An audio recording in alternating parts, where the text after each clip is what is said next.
les han vacunado, ¿no? Casi todos son vacunados con la triple viral al primer año de vida. ¿Cómo lo pueden encender los ventiladores?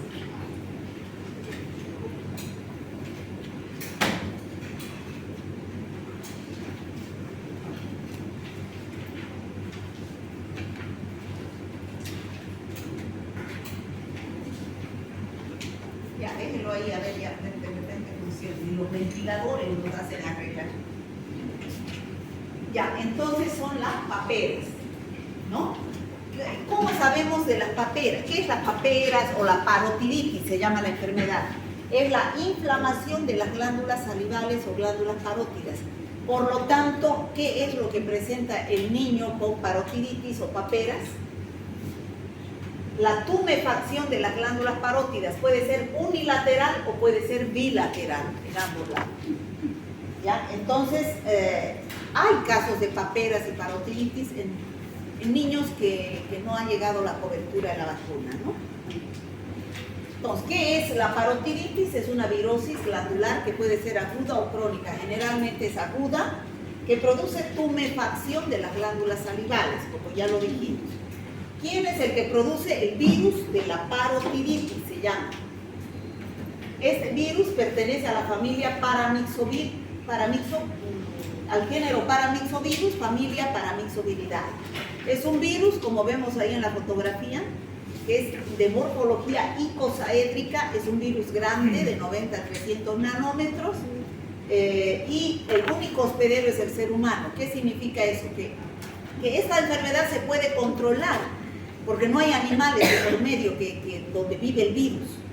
El único huésped donde el virus se mantiene viable es el ser humano. Y si al ser humano se lo vacuna, entonces no va a haber este virus, se puede controlar, ¿no? Tienen periodo de incubación de 2 a 3 semanas. Todas estas enfermedades que vamos a ver ahí, el mecanismo de transmisión es de humano a humano. ¿Pero cómo? A través de las gotitas de saliva. La fuente de infección, vuelvo a repetir, en todas las clases repito a los que vienen. Los que no vienen no saben. La fuente de infección, yo pregunto algo en los exámenes, fuentes de infección. La fuente de infección está en el enfermo o portador del virus o de la bacteria, ¿no? En este caso del paramyxovirus.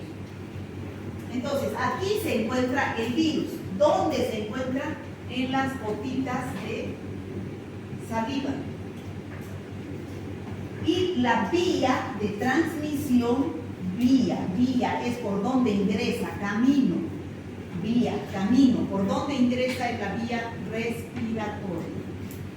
¿Ya? Entonces, al hablar, toser, el virus se elimina y ingresa por vía respiratoria. Entonces, el virus sale como fuente de infección del huésped enfermo a través de la saliva, ingresa por la vía respiratoria y este virus, ¿dónde se replica? En el epitelio de las células del epitelio respiratorio. Se replica, de ahí pasa a la sangre y de ahí pasa a las glándulas parótidas. Pero la mayoría de los niños solamente se producen las paperas, la tumefacción de las glándulas parótidas. Pero hay niños que se pueden complicar.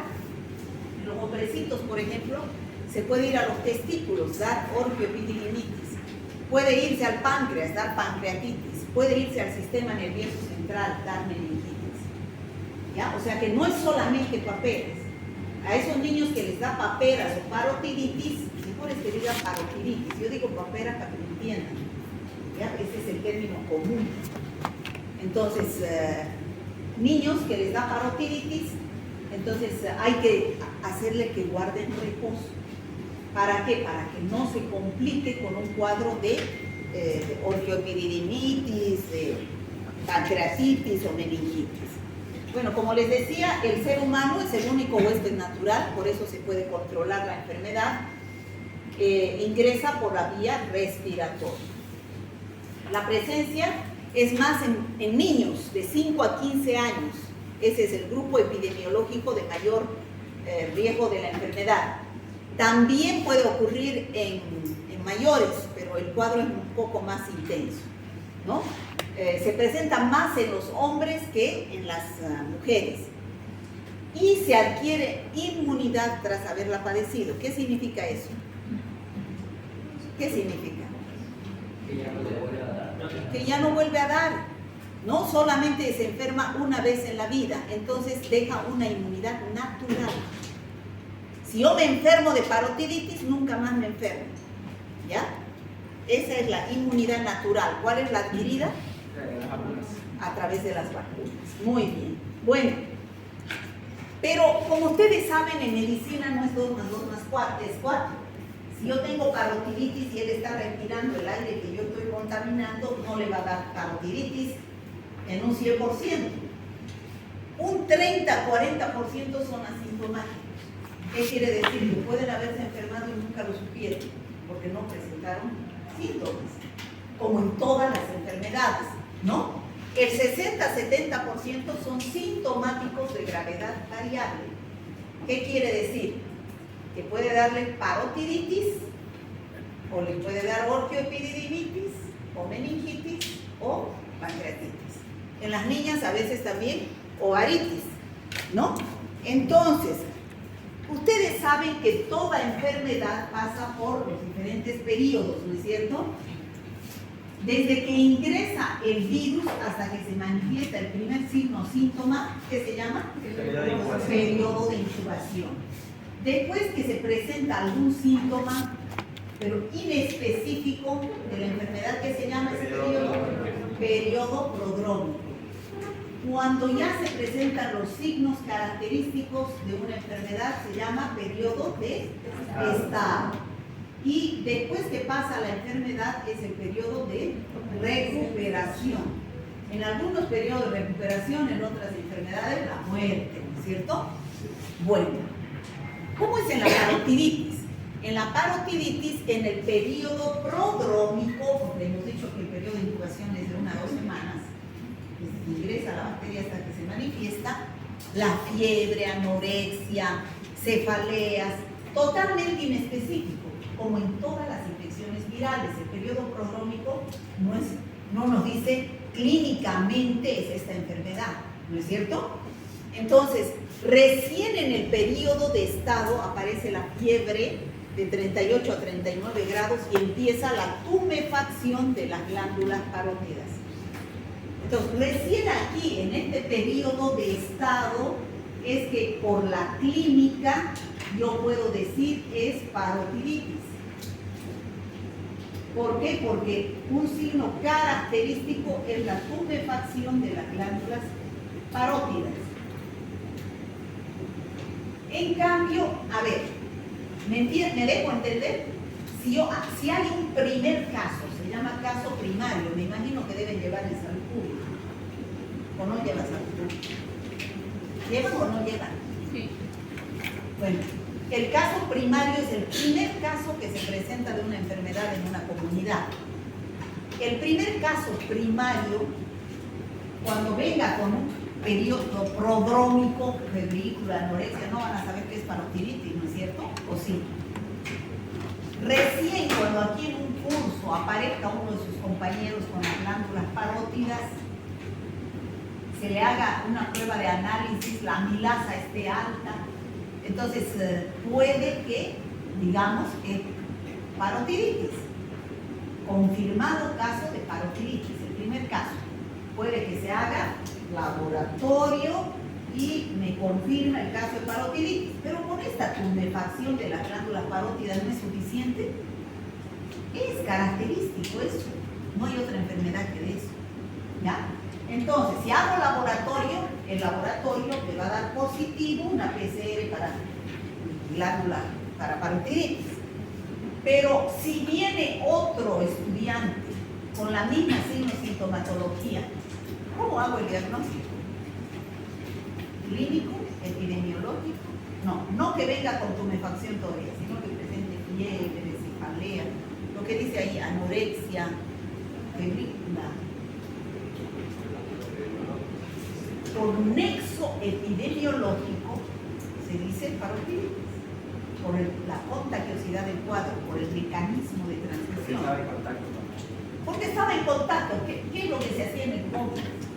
En el COVID, en una familia, el paciente presentaba signos y síntomas característicos del COVID, se hacía la prueba, le daba positivo.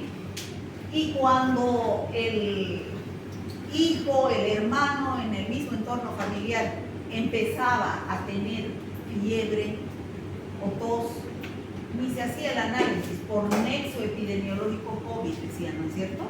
Aquí exactamente lo mismo. El caso primario es el primer caso que se presenta en una comunidad y en ese hay que detectar y hay que confirmar el cuadro clínica o laboratorialmente. ¿Me dejo entender, chicos? Ya los casos secundarios, por nexo epidemiológico, si presentan la misma clínica, yo puedo detectar en el periodo prodrómico.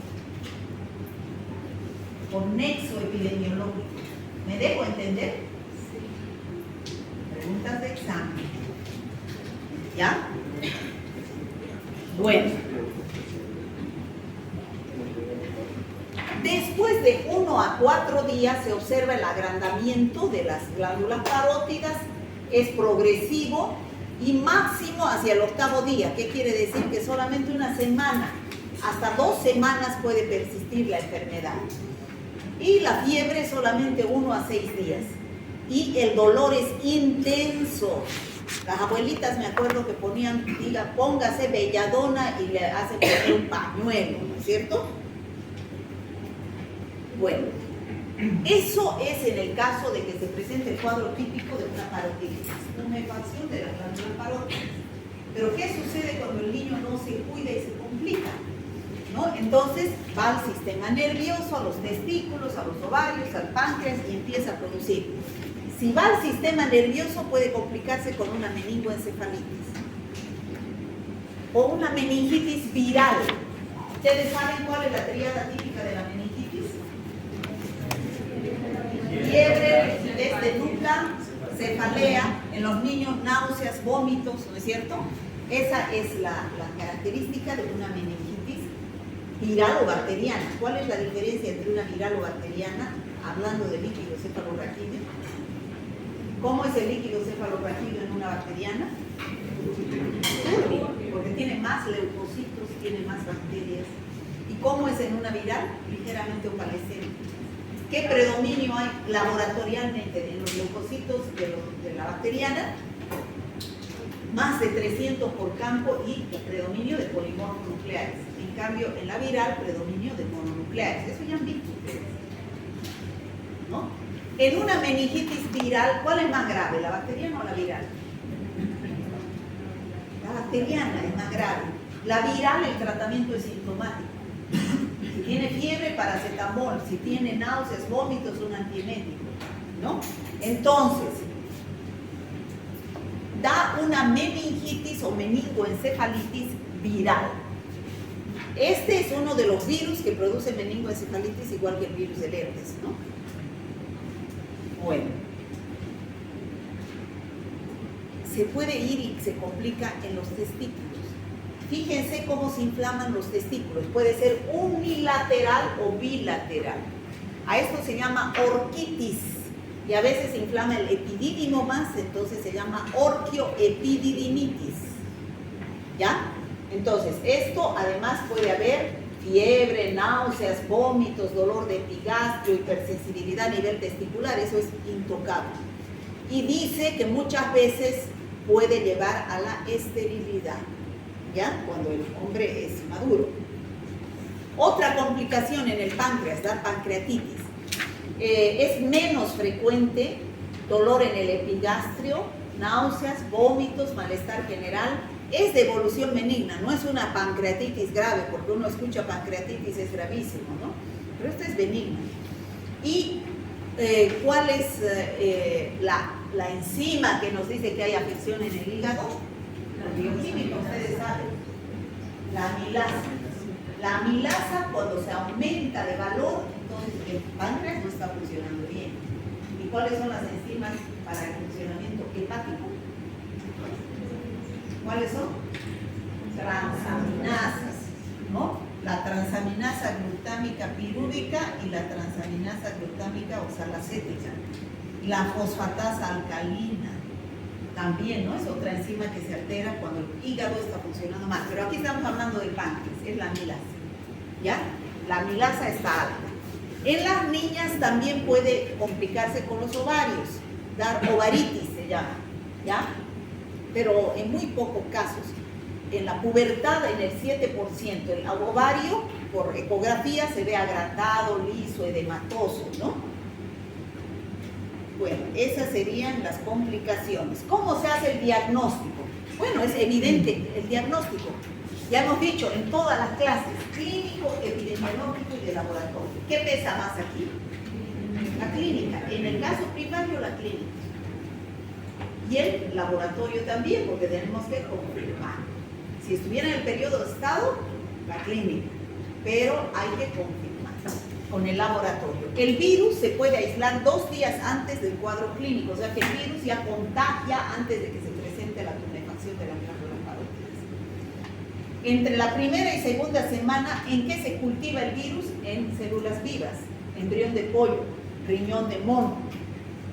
Por eso les digo, yo en el laboratorio que hemos hecho esta mañana, era diagnóstico bacteriológico lo que tenemos que hacer, de bacterias. Y les he preguntado a sus compañeros, denme el nombre de una infección bacteriana. Y me han dicho resfrío. Me han dicho, ¿qué otra me han dicho? Cándida me han dicho. O sea, me han dado nombres de virus. El virus no se cultiva en medios que les he mostrado, que es el agar sangre, el agar chocolate, el agar maconte. No, los virus necesitan células vivas. Aquí ni Cenetrop tiene para cultivar virus. No, es un laboratorio de investigación. ¿Ya? Entonces puede hacerse PCR, es lo que más se está haciendo. Y se obtiene, la muestra puede ser saliva, sangre, orina o líquido cefalorraquídeo. Bueno, pronóstico. ¿Cómo es el pronóstico? Es bueno si da en la infancia. O sea, es mejor de todas las enfermedades virales enfermarse en la infancia para quedar con inmunidad para toda la vida. ¿Por qué? Confiere inmunidad permanente, en forma natural. Natural es haberse enfermado. Adquirida es ¿cómo? Con la vacuna. También estoy repitiendo. En embarazadas existe alta probabilidad de muerte fetal. Si una embarazada se enferma cuando está en el primer trimestre de embarazo, que es la organogénesis, entonces ese niño se puede infectar y morir. O sea, no hay nacimiento. Si la infección ocurre durante el segundo trimestre, ese niño puede nacer, pero con bajo peso. ¿Ya? Ese es el pronóstico de haber dado parotiditis en las diferentes etapas de la vida. ¿Puede nacer con alguna malformación congenital? No. No. Puede morirse. Muerte antes de nacer. Tratamiento. No hay, como toda infección viral, no hay tratamiento específico. ¿Qué se hace? Sintomático. El niño tiene fiebre, paracetamol. El niño tiene inflamación, ibuprofeno, ¿no? Así, manejo sintomático, pero lo que sí hay que encargar a la madre es reposo. Ese niño no puede ir a la escuela, ese niño no puede salir a saltar. ¿Por qué? Porque se complica, pues. Y lo peor en los hombrecitos, la orquiopididimitis, ¿no? Entonces puede dar compresas frías o tibias en las glándulas para desinflamar, evitar condimentos o sustancias ácidas como los cítricos. Bueno, tratamiento sintomático. ¿Cómo se puede prevenir? ¿Cuál es la mejor manera de prevenir? La vacuna, ¿no? La SRP, sarampión, rubiola y parotiditis, al primer año de vida, gratuita.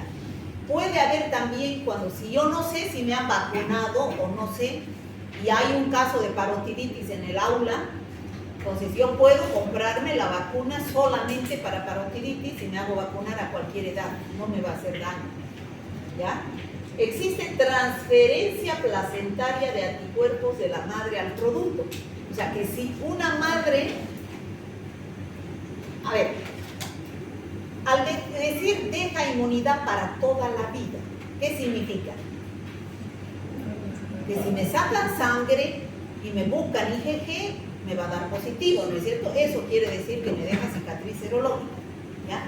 Si yo me embarazo, mi hijo puede, por transferencia transplacentaria, mi bebé, puedo pasar los anticuerpos IgG.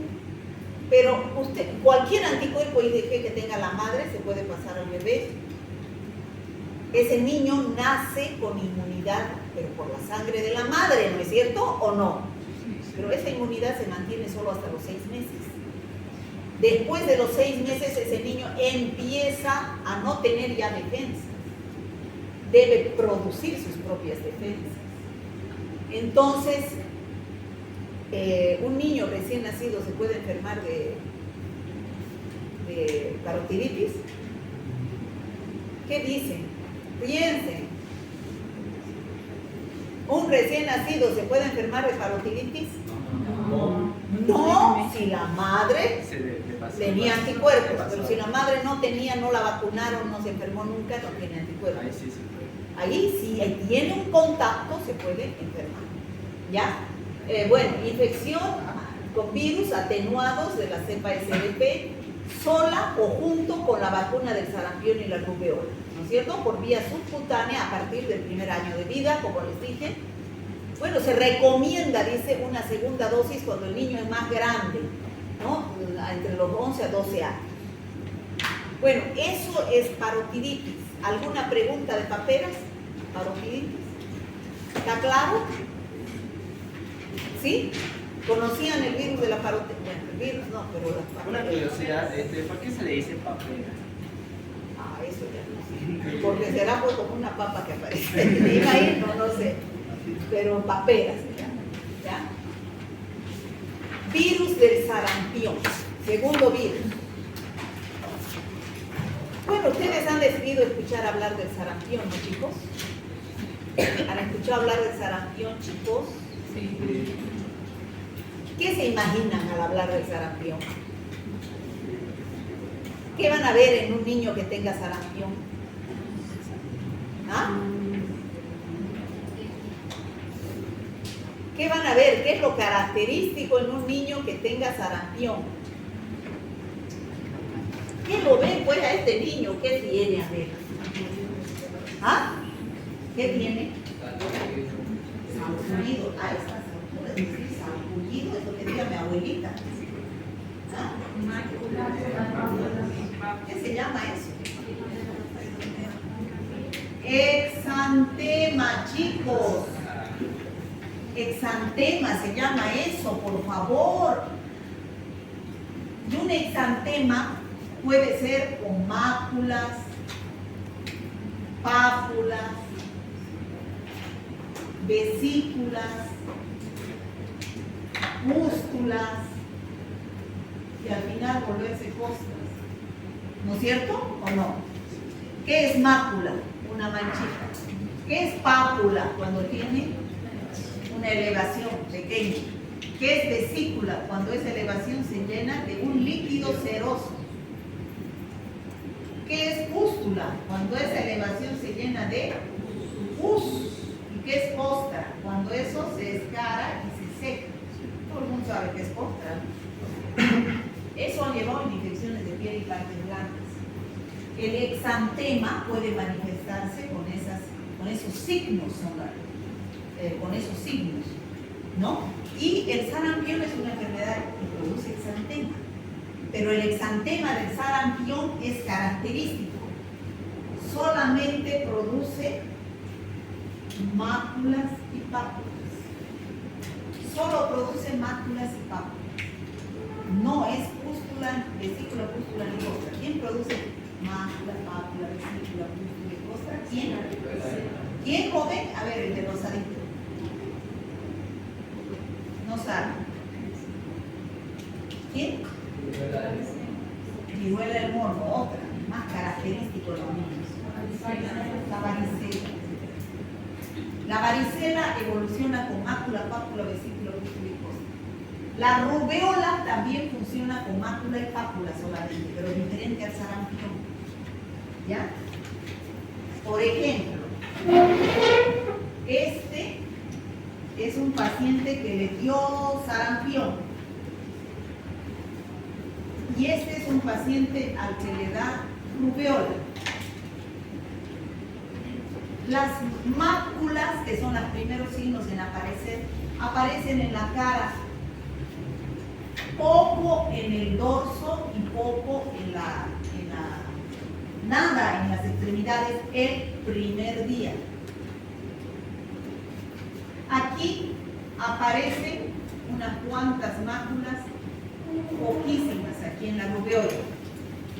Pero ¿qué sucede cuando el niño, yo ahí en el primer día lo veo a un niño así con máculas, con exantema? Hoy día amaneció mi hijo con exantema.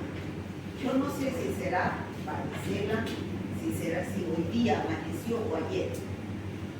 No sé si será varicela, si será rubeola, si será sarampión, si será escarlatina, si será dengue. Entonces, ¿qué debo hacer? Esperar. Decirle a la madre que observe. El tercer día, doctor, yo les digo por experiencia, pues mi esposo es pediatra, peor está mi hijo.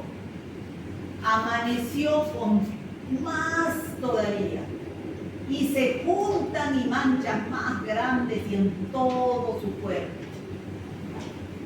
Eso es el sarampión, ¿no?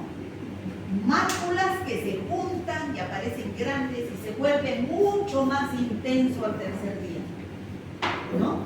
En cambio, la rubeola al tercer día ya desapareció en la cara, pero estas aparecieron en las piernas. Y además son puntiformes, no se confluyen, no se juntan.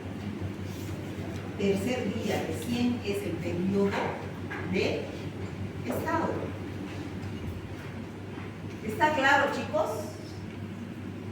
Bueno, vamos a ver el sarampión. ¿Qué es el sarampión? Es una enfermedad endemoepidémica. El sarampión, con esta vacuna se ha logrado controlar, porque el único huésped igual es el ser humano. No hay monos, no hay nadie, ¿no?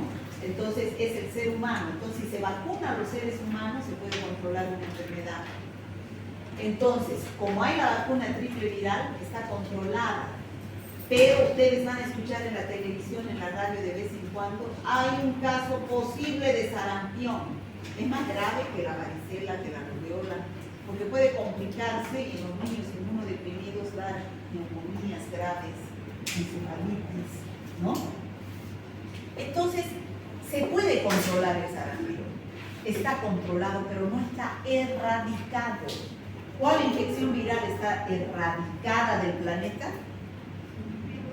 La viruela. La viruela está erradicada del planeta.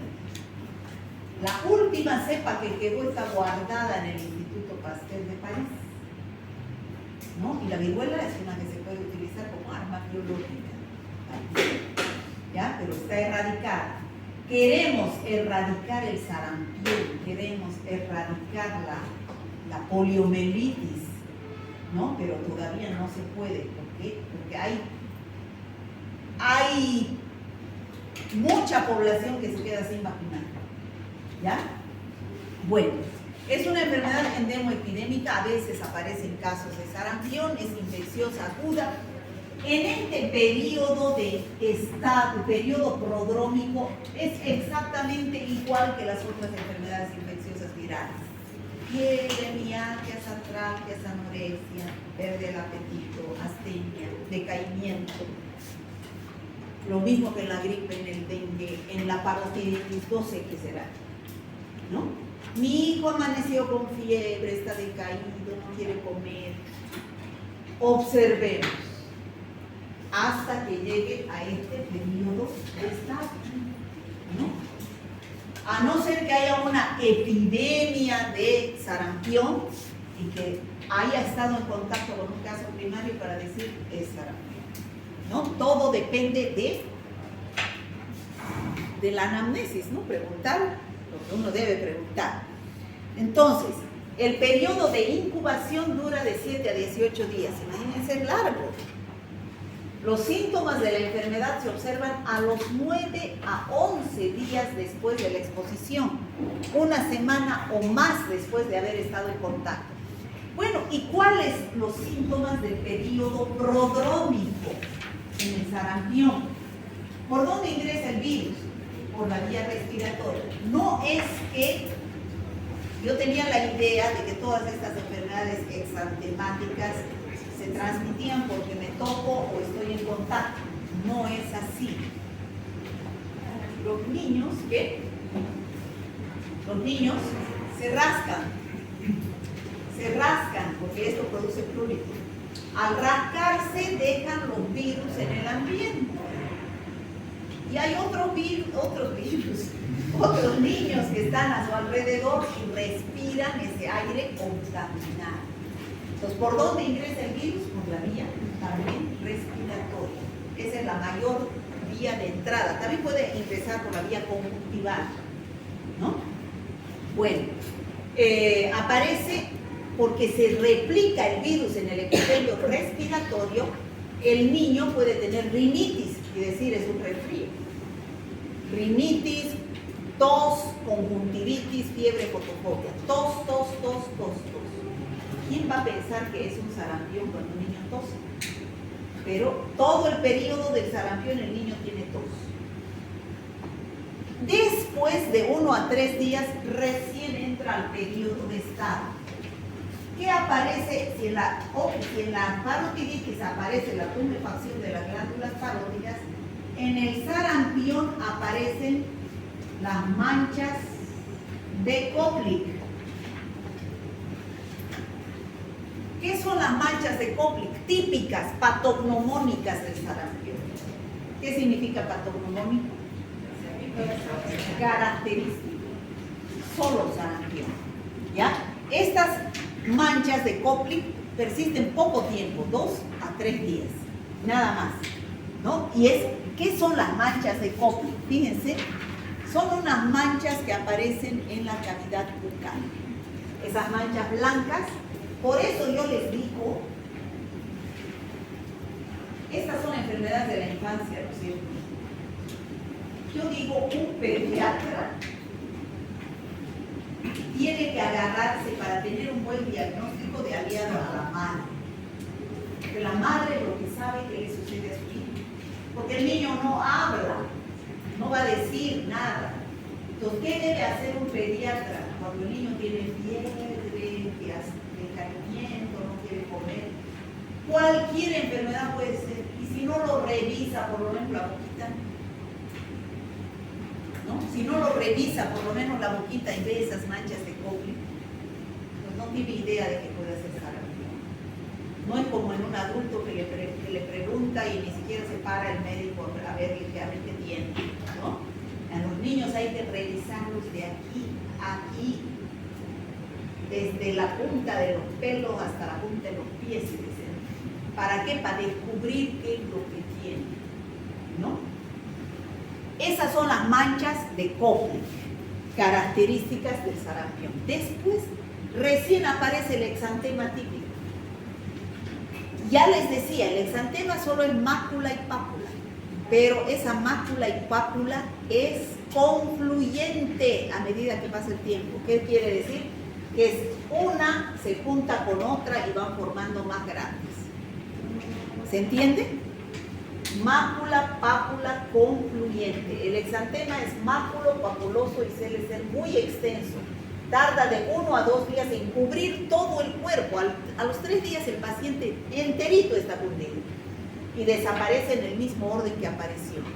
Desaparece en la cara y después recién desaparece en el resto del cuerpo.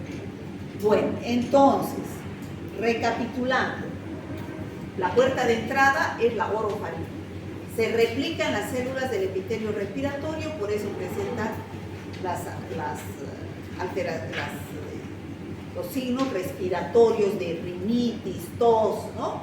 Se difunde por los vasos linfáticos a la sangre, se replica, se libera el virus y aparece el periodo catarral, las manchas de Koplik y el exantema. Bueno, este sarampión existe en diversas formas que se presentan. El típico es el que ya habíamos hablado, ¿no? El típico, el que da la mayoría. Después de un periodo de incubación de 10 días aparece como si fuera un catarro, porque el virus se replica en las células del epitelio respiratorio. Estoy repitiendo varias veces por qué. Tos, rinitis, que puede durar 4 días. Yo puedo decir, está resfriadito mi hijo, pero no es así. Recién después aparecen las manchas de Koplik, que duran 2 o 3 días. Y después recién aparece el exantema. También puede tener conjuntivitis, pero conjuntivitis viral, no bacteriana. La bacteriana es cuando uno amanece con el ojo pegado porque tiene secreción. Esto es ojo rojo solamente, ¿ya? Puede tener. Eso es en la mayoría de los casos, pero también puede haber un sarampión leve o atípico. Uno dice, nunca me enfermé de sarampión, pero sí, puede haber tenido un cuadro febril leve en el cual pueden faltar el exantema, las manchas de Koplik. Hay casos, ya saben, nada en medicina es 100%, ¿no es cierto? No a todos va a dar esta forma típica. Hay casos que pueden dar la forma atípica, ¿no? Les digo esto porque ahí en el congreso que fui había una mamá, una pediatra, que fue con sus bebés y andaba buscando vacuna para la varicela. ¿Y para qué le va a vacunar para la varicela? Es mejor que le dé, le decían, ¿no? Y no, porque a ella no le ha dado todavía varicela, ella está grande y peor va a ser. Sí, tiene razón, cuando es más grande es más grave. No le ha dado varicela, pero ¿qué tal si le hubiera dado la forma leve o atípica? ¿No? Puede haberle dado la forma leve o atípica, y así decía un infectólogo, decía, yo veo así madres que dicen a mi hijo nunca le dio varicela, sin embargo veo las manchas de las cicatrices que quedaron en la frente, ¿no? Pero ella, según ella, nunca dio varicela. Entonces, ¿por qué? Porque puede haber las formas leves que pasan desapercibidas. Y también hay el sarampión grave, en un mínimo porcentaje, sobre todo da los inmunodeprimidos, los desnutridos, ¿no? Que es un cuadro de neumonía gravísimo de curso fatal. Se llama neumonía de Hedge. Aquí está cuando el sarampión, el virus del sarampión, afecta a los linfocitos B, se produce el típico exantema, el sarampión típico. Pero cuando afecta a los linfocitos T, se produce ese cuadro grave que es la neumonía de Hedge, que es de curso fatal, generalmente a los inmunodeprimidos, a los desnutridos. ¿Está claro, chicos? Pero la mayoría tiene la forma típica del sarampión. Pocos la neumonía, pocos la forma leve. Es así como se evoluciona el sarampión. Fíjense, primer día aparecen las máculas y pápulas en la cara y poco acá. El tercer día confluyen y se llenan. Y persiste una semana a 10 días. Es más largo el sarampión, más grave que la rubéola que vamos a ver después. ¿Ya? Entonces, ahí tenemos las manchas de Koplik, que es característico patognomónico. Aquí tenemos el exantema maculopapulomatoso, la conjuntivitis, el exantema, manchas, máculas que confluyen formando más grandes, ¿no? Típico sarampión, ¿no? Fíjense cómo se llena. Es sarampión. Bueno, ¿qué características? Además, ya hemos dicho que deja inmunidad permanente para toda la vida. Una sola vez uno se enferma de sarampión. Una sola vez uno se vacuna. El agente causal es el virus del sarampión, pertenece al género Morbillivirus, familia Paramyxovirus.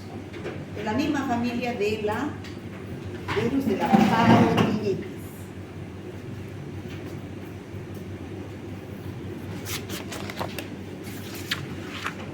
¡Ay, qué he hecho! Bueno, el contagio ya hemos dicho cómo es por la vía aérea, generalmente en la casa o colegio, porque ahí es el mecanismo de transmisión.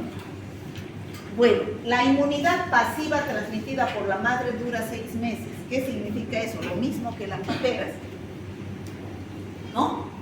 Si yo me enfermé de sarampión, tengo anticuerpos IgG.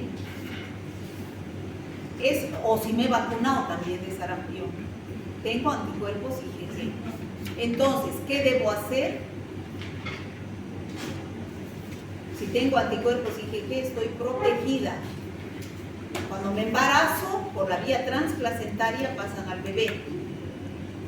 6 meses se mantiene en el bebé. Después, el niño tiene que formar su propia sangre, queda desprotegido. Si yo les vuelvo a preguntar, un niño recién nacido de una madre vacunada o que ha enfermado de sarampión, ¿se puede contagiar? ¿Le puede dar sarampión? No. Un niño recién nacido de una madre no vacunada y no enfermó de sarampión, ¿le puede dar sarampión? Sí. Y es grave, porque le puede dar encefalitis, 1 por 1000 casos, o panencefalitis, 5 a 10 casos por 1 millón de enfermos. En otros casos se puede complicar con una bacteria, dando otitis, bronquitis, bronconeumonitis. Entonces, ¿cómo hago el diagnóstico? Bueno, diagnóstico, 3 pilares: clínica, laboratorio, epidemiología. ¿Cuál pesa más? La clínica. No hay dónde perderse, la clínica. Médico que no sabe diagnosticar un sarampión, no sabe semiología. O una varicela, no sabe semiología, ¿no? Entonces, es sobre todo la clínica. El laboratorio, para fines epidemiológicos, va a decir, estamos ante una epidemia de sarampión, medidas de control, ¿no? Y por nexo epidemiológico, el resto que presente la misma clínica, síntoma clínica, puede decirse que es sarampión. Profilaxis, la vacuna. Puede ser la triple viral, que es la SRP a los 12 meses de vida, la primera dosis, o también yo si no sé si me vacunaron de sarampión al año de vida, yo puedo hacerme vacunar si hay una epidemia con vacuna solamente para sarampión. Esa es la vacunación única. ¿Está claro, chicos? Bueno, rubiola. ¿Han escuchado hablar de rubiola? Ya pues, chicos, usted niña, no se me duerma. ¿Escuchó hablar de rubiola alguna vez? Usted, la que bosteza. Usted, la que está detrás del móvil. ¿Nunca ha escuchado hablar de rubiola? ¿Cree que sí? ¿En dónde? La televisión. Si les pregunto, ustedes nunca han escuchado hablar de una sola enfermedad. ¿Y cómo estarán estudiando medicina? ¿Tendrán vocación para medicina? Nunca han escuchado hablar de nada. Por ser doctores, yo creo que quieren estudiar medicina. Bueno, la rubiola es también otra enfermedad exantemática. Como ven, al niño es con exantema, pero mucho más leve que el sarampión.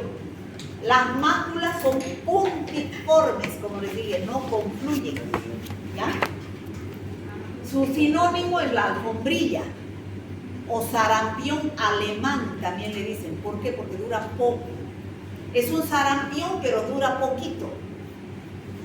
El sarampión no dura más de 3, 4, 5 días el exantema en la rubiola. En el sarampión 1 semana a 10 días. En el sarampión todo el tiempo que dura la enfermedad el niño tose.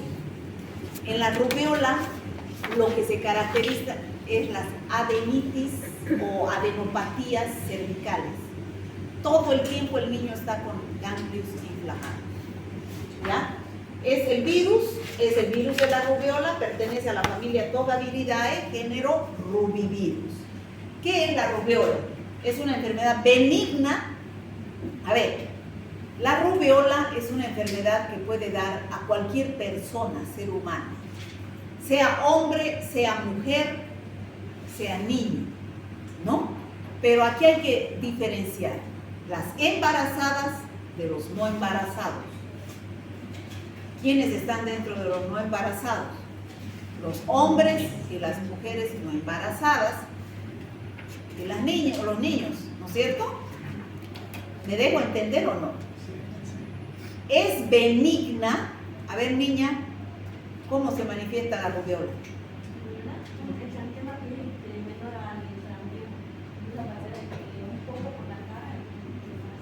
Ya, no se me duerme, ya. Me va a hacer dar sueño. Están estudiando mucho, parece, ¿no? En la noche. El último día del examen recién piensan que entran los conocimientos. Uno debe ir estudiando de a poquito, de a poquito, de a poquito, para que el último día recién repase, duerma temprano y vaya lúcido al examen. Así tiene que hacerse, porque si el último día me pongo a estudiar, me voy a ir durmiendo y me voy a embotar y me voy a olvidar de todo. No me acuerdo de nada. Bueno, eso me pasaba a mí. ¿A ustedes no les pasa eso? A mí me pasó. Sí. En mis épocas tomábamos café para no dormirnos, ahora que creo que mastican coca. No creo, ¿no? Médicos que mastiquen coca. Ustedes saben que la coca produce cáncer. Sí. Y la coca han hecho estudios, millones de bacterias de toda clase. Todo. Y al masticar la coca, con esos palitos se hacen heridas. Y ingresan esas bacterias por ahí, ¿no? Cualquier infección puede dar. Bueno, la rubéola es una enfermedad viral benigna, pero si da en la infancia. Mejor es que dé en la infancia, porque uno queda inmune para toda la vida. Lo grave es que dé a la embarazada. En la embarazada, si se infecta, sobre todo en el primer trimestre de embarazo, ese niño puede nacer con alteraciones congénitas. ¿Ya? Entonces, por ejemplo, yo cuando estaba embarazada, me acuerdo, tenía mi sobrino, que vivíamos en la misma casa. Tenía mi sobrino que se llenó de exantema, no sabían si era rubéola, no sabían qué era. A mí me llevaron lejos. Y el niño que tenía varicela, ¿no? Varicela, la varicela nada que ver, no era rubéola. Pero basta que tenga exantema, mejor prevenir, ¿no? Bueno, ¿cómo es el exantema? Es máculo papular, estoy repitiendo 1000 veces, pero puntiforme. El aspecto puntiforme de las máculas no es confluyente como del sarampión, ¿no? En las mujeres embarazadas en el primer trimestre produce la SRC, síndrome de rubéola congénita, ¿no? Bueno, el agente infeccioso es el virus de la rubéola, pertenece al género Rubivirus, familia Togaviridae. El único reservorio es el hombre. Está en todo el mundo, pero se distribuye en forma estacional más en la época de invierno, primavera, porque hace frío, y la transmisión es por vía respiratoria. Bueno, ya, ¿cómo ingresa el virus? De la misma forma que el sarampión, por la vía aérea. Ingresa a las células del epitelio respiratorio, de ahí pasa a los ganglios, a la sangre, se localiza en la piel y la mucosa respiratoria. Por eso también puede haber signos respiratorios, como si fuera un catarro, una gripe al inicio. Bueno, debemos ir dos tipos de cuadros, como les decía. Rubéola postnatal se llama cuando no hay embarazo. Aquí en este grupo están los niños, las mujeres no embarazadas y los hombres. Es benigna. En aquel otro grupo está la rubéola congénita, donde el virus infecta al embrión, porque atraviesa la placenta, se infecta y ese niño, sobre todo en el primer trimestre, puede nacer mal. Bueno, Primero vamos a describir cómo es la rubeola benigna, que da en los hombres, en los niños y en las mujeres no embarazadas. El periodo prodrómico, porque el virus ingresa por vías respiratorias, se replica en las células respiratorias y es catarrado. ¿No? Es catarrado. Y lo característico son los ganglios, como les decía, adenopatías. Durante todo el periodo aparecen adenopatías cervicales, ¿no? Fiebre. Y ya después, en el periodo de estado, aparece el exantema, que solo dura 3 a 4 días. Y es puntiforme, ahí vuelve a decir, no tiende a confluir. ¿Se entiende, no? Y persisten las adenopatías. Desde el inicio hasta el final, las adenopatías. Esta es la rubeola, fíjense.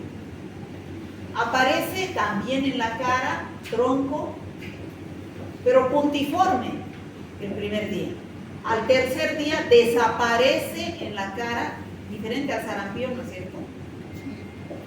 Desaparece en la cara el tronco y aparece en las extremidades superiores e inferiores.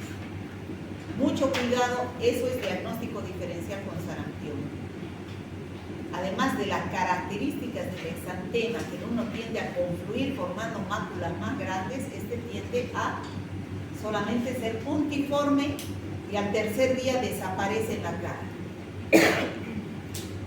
Ahí tenemos el exantema puntiforme. Ahora, ¿qué sucede en la embarazada? Si es en el primer trimestre se infecta el embrión, puede afectar a 3 órganos. El corazón nace con cardiopatías ese bebé. Los ojos pueden nacer con cataratas o con glaucoma. ¿Qué es el glaucoma? El aumento de la presión del ojo. O pueden nacer con alteraciones a nivel del sistema nervioso. Lo más grave son las alteraciones a nivel del sistema nervioso. ¿Por qué? Porque ese cerebro no desarrolla. Y si no desarrolla el cerebro se queda chiquito. ¿Qué produce? Microcefalia. ¿Y un niño con microcefalia es normal? Tiene retraso mental, ¿no? Sordera también es un signo que puede aparecer cuando afecta al sistema nervioso central. Eso en el primer trimestre. Segundo trimestre, sordera 1 cada 2.000 casos. Ya está formado. Y en el tercer trimestre no hay nada. También pueden nacer con púrpura trombocitopénica o con hepatitis o con anemia hemolítica cuando el bebé está infectado. Bueno, esos son los 3 órganos que puede afectar: corazón, sistema nervioso y ojos, como les dije, ¿no? ¿Cuáles son las alteraciones de los ojos? Cataratas y glaucoma. ¿Cuáles son del sistema nervioso? Microcefalia y sordera. Esa es la microcefalia, ¿no? Esta es una cabeza normal y aquella es una con microcefalia. Bueno, este es un estudio que se hizo en la maternidad en el año viejito, 2000 al 2004. A todas las embarazadas le sacaron sangre, primer, segundo o tercer trimestre. ¿Qué buscaron? Sencillito, por ELISA le buscaron anticuerpos, IgG. ¿Y qué vieron? El 90% dio positivo a anticuerpos IgG y solo un 9% dio negativo. ¿Qué significa? ¿Bueno o malo? ¿Ah? ¿Es bueno o malo este estudio? No el estudio, los resultados. ¿Buen pronóstico o mal pronóstico? ¿Qué dice usted, niña? Usted.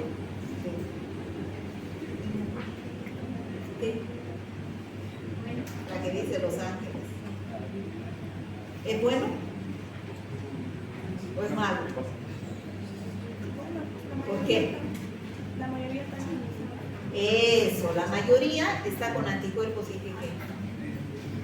No hay riesgo de que esa mujer infecte a su bebé, ¿no? Debería hacerse a toda embarazada. ese 9.30% ese está expuesto a que le dé rubéola durante su primer trimestre de embarazo. ¿No? Los primeros 3 meses son los meses que más debe cuidarse porque es la organogénesis. Bueno, ya saben, como en todo el diagnóstico del laboratorio, como en toda infección viral, directo es el que dice qué enfermedad tiene, PCR o cultivo celular. Indirecto es la serología que nos dice que pasó la enfermedad, ¿no es cierto? Tuvo. Bueno, pronóstico, en la infancia es bueno, en la embarazada no es bueno en el primer trimestre. Tratamiento sintomático, tratar síntomas, fiebre, síntomas de resfrío con amantadina, interferón. Hay que hacer diagnóstico diferencial con todas las enfermedades exantemáticas, sarampión, exantema, roceola, escarlatina, una erupción que aparece por un medicamento, una dermatitis que al tocar esto me da alergia. Hay que hacer, ¿no?, diagnóstico diferencial. Bueno, esto es una diferencia entre sarampión, rubéola, que es lo que dos que hemos visto ahora. Estas son las variables y estas son los días de la enfermedad. En 10 días, ¿cómo evoluciona el sarampión? La fiebre más alta que la rubéola.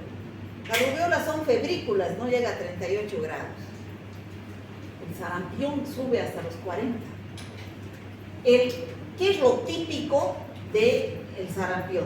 Todo el tiempo tos. ¿Qué es lo típico de la rubéola? Todo el tiempo adenitis, adenopatía. ¿Qué más tiene en común? Coriza, síntomas respiratorios. El exantema tiene en común, pero ¿cómo es el exantema? En el sarampión dura más tiempo, en la rubéola 2 a 3 días. Puntiforme, confluyente. ¿Qué es lo típico del sarampión? Manchas de copia. ¿Qué es lo típico? La conjuntivitis que no hay en la rubéola. Y la escarlatina, que da el estreptococo piógenes, ¿se acuerdan? Que solo es exantema, faringitis y fiebre. Bueno, ahí tenemos la varicela, el sarampión y la rubéola. ¿Por qué esto es varicela?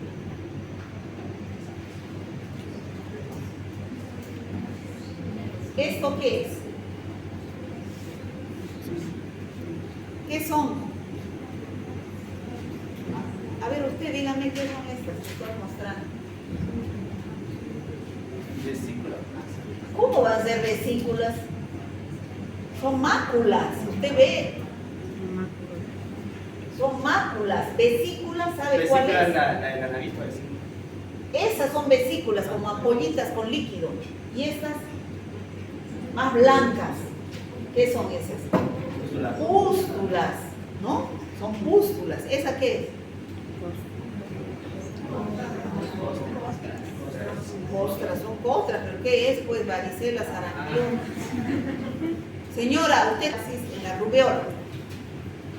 Chicos, en los niños la triple viral. Pero por ejemplo, ustedes que están entre los 15 a los 39 años, que es la edad productiva de la vida, que donde se pueden embarazar, ¿se han vacunado de rubéola? Si no saben, mejor que se hagan vacunar. Solo rubéola se vacuna en el PAI, en cualquier centro de salud, todas las mujeres en edad fértil. ¿Para qué? Para prevenir el síndrome de rubéola congénita. ¿Ya? Bueno, eso sería rubéola y parotiditis. Ahora vamos a ver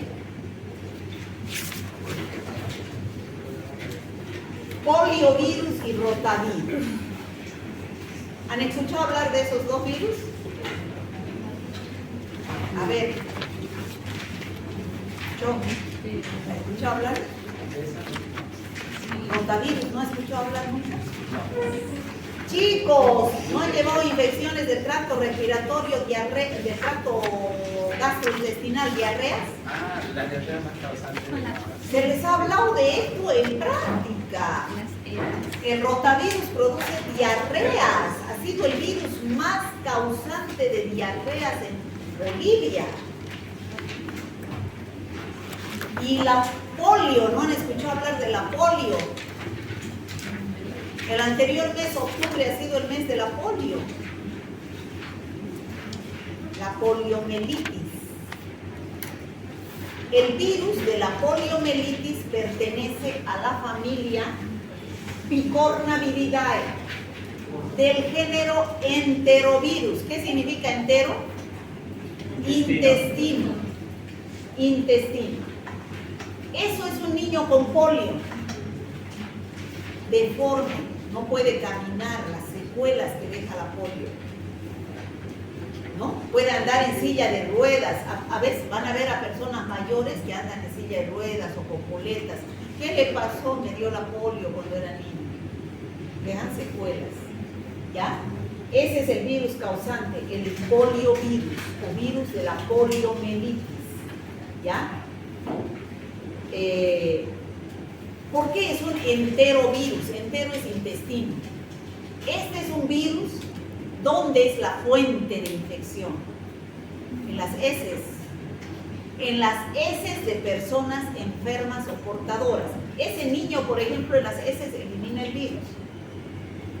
Así pueden quedar también con muletas, sin poder caminar. Entonces, este es un virus que la fuente de infección son las heces de los niños enfermos.